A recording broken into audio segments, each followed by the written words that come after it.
तो वहीं मुंगेली में गौवंश का कटा हुआ सिर मिलने से सनसनी फैल गई है। पुलिस और प्रशासन की टीम मौके पर पहुंची है।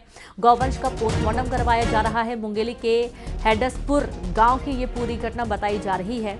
बड़ी खबर है मुंगेली से, जहां गौवंश का कटा हुआ सिर मिलने से सनसनी फैल गई। पुलिस और प्रशासन की टीम मौके पर पहुंची है। गौवंश का पोस्टमार्टम करवाया जा रहा है। मुंगेली के हेडसपुर गांव की ये पूरी घटना सामने आई है।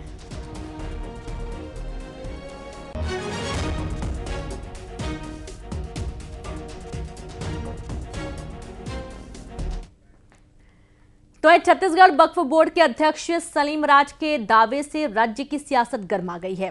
सलीम राज ने दावा किया है कि वक्फ की 500 करोड़ की संपत्ति बेच दी गई है। रायपुर, दुर्ग, बिलासपुर समेत कई जिलों में घपले का आरोप लगाया गया है। उन्होंने कहा कि छत्तीसगढ़ में वक्फ की संपत्तियों का ऑडिट होगा। वक्फ बोर्ड की संपत्ति में घपले के केस में एफआईआर करवाई जाएगी। बड़ी जानकारी आपको दे रहे हैं छत्तीसगढ़ वक्फ बोर्ड के अध्यक्ष सलीम राज के दावे से राज्य की सियासत गर्मा गई है। सलीम राज ने दावा किया है कि वक्फ की 500 करोड़ की संपत्ति बेच दी गई है। रायपुर, दुर्ग, बिलासपुर समेत कई जिलों में घपले का भी आरोप लगा है।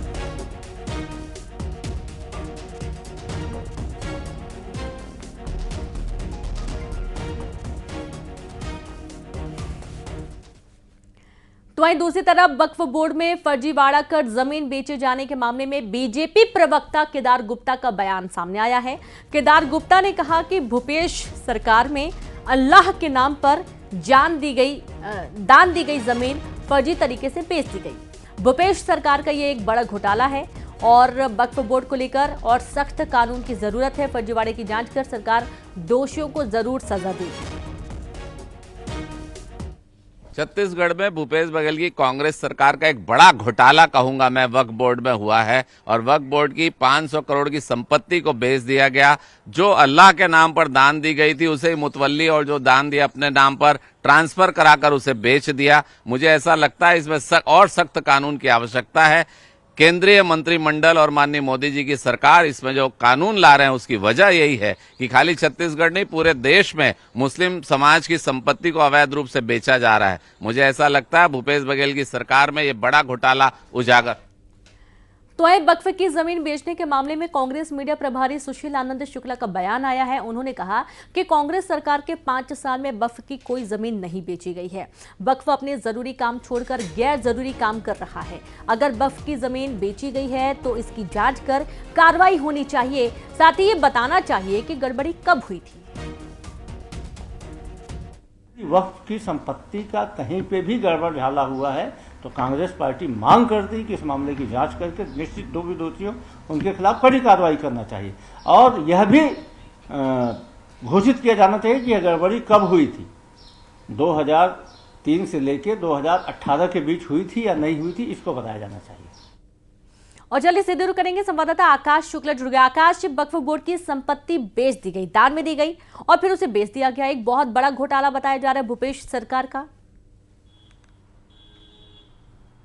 देखिए, वक्फ बोर्ड के अध्यक्ष सलीम राज ने जो है संपत्ति बेचने की बात सामने लाई है। ऑडिट रिपोर्ट में दरअसल ये खुलासा हुआ है 500 करोड़ से ज़्यादा की संपत्ति जो है वो बेच दी गई। अकेले रायपुर में जो मेन इलाके हैं मालवीय चौक और राजभवन के आसपास 24 एकड़ से ज़्यादा की ज़मीन है जो करोड़ों की प्रॉपर्टी है। इसके अलावा बिलासपुर, अंबिकापुर, राजनांदगांव कई जगहों पर जो है वो ज़मीन फर्जी तरीके से बेची गई है। सलीम राज ने आरोप ये भी लगाया है कि कुछ मुतवल्ली और समाज के लोगों ने इसमें सांठ गांठ करके ज़मीन को बेची है, बड़ा फर्जीवाड़ा किया है। इसको लेकर कलेक्टर से शिकायत की गई है और रजिस्ट्री को शून्य करने की बात कही गई क्योंकि वक्फ बोर्ड की संपत्ति का रजिस्ट्री किसी के नाम नहीं हो सकता। इधर इसको लेकर बीजेपी कांग्रेस में सियासत सामने आई है।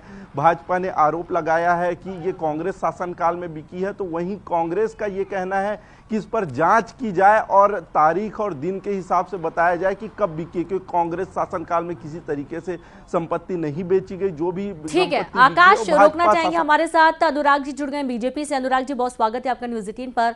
वक्फ बोर्ड की संपत्ति बेचने का आरोप लगाया जा रहा है भूपेश सरकार पर, लेकिन कांग्रेस का कहना है कि दिन और तारीख पहले जांच की जाए कि ये कब बेचा गया है, क्योंकि भूपेश बघेल सरकार में ऐसा कोई भी संपत्ति बेची नहीं गई है। अनुराग जी। एक बात बताइए, वक्फ बोर्ड अध्यक्ष ने भी आरोप लगाया है कि जमीन बेची गई है, और कोई जांच हुई होगी उसके बाद ही उसने आरोप लगाया होगा, कोई हवाई तो नहीं लगाया गया होगा।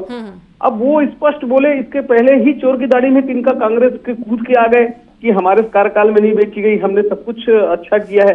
अरे भाई, जो जांच की रिपोर्ट तो पहले पढ़ लीजिए। और ये कांग्रेस की संस्कृति भी है। आपने देखा होगा कि जब भूपेश बघेल का शासनकाल था तो भ्रष्टाचार का पहला आरोप तो राजस्व मंत्री जयसिंह अग्रवाल ने भूपेश बघेल की सरकार में कलेक्टर रानू साहू पे लगाया था। उस समय करना ये चाहिए था कि रानू साहू के खिलाफ जांच करके उनकी रिपोर्ट दी जाती, लेकिन भूपेश बघेल उनके पक्ष में खड़े हो गए और उनको बड़ा जिला दे दिए। मैं यही कह रहा हूं कि जब आरोप लगते हैं आपके ऊपर तो उस पर पहले जांच करिए। आप सीधे संरक्षण में क्यों खड़े हो जाते हैं? कांग्रेस की यही संस्कृति है कि अपराधियों के संरक्षण में सीधे खड़े हो जाते हैं। चलिए बात कर लेते हैं कांग्रेस से भी। हमारे साथ धनंजय जी जुड़ गए। धनंजय जी, स्वागत है आपका न्यूज़ 18 पर।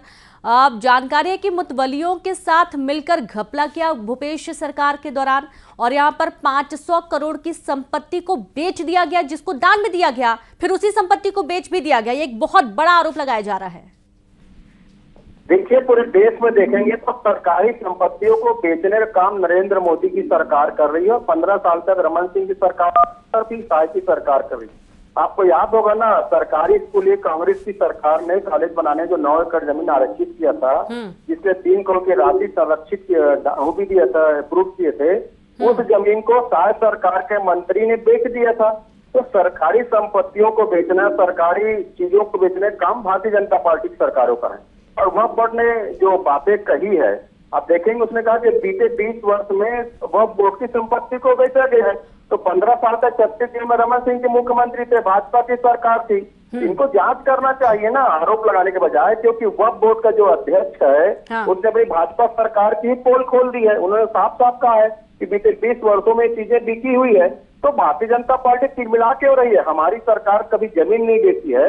हमारी सरकार ने तो रमन सरकार के दौरान जो बेची गई आरडीए की 2 लाख एकड़ जमीन, 2 लाख स्क्वायर फीट जमीन जो नया रायपुर में था, उसको तो मुक्त कराने का काम किया है।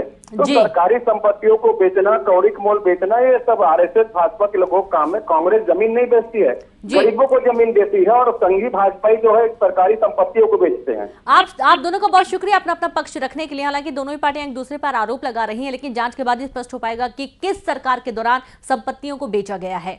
आगे बात करेंगे। सीएम साय ने कर्नाटक में धर्म आधारित आरक्षण की निंदा की है। सीएम साय ने एक्स पर पोस्ट कर कांग्रेस पर निशाना साधा। सीएम ने लिखा कि कांग्रेस शासित कर्नाटक में शासकीय ठेके के धर्म आधारित आरक्षण देना निंदनीय और अस्वीकार्य है।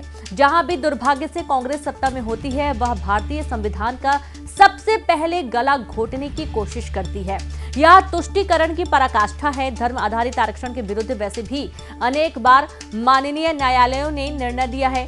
यह फैसला भी न्यायालय में टिकेगा नहीं। यह कांग्रेस का राष्ट्रीय नेतृत्व भी भली भांति जानता है।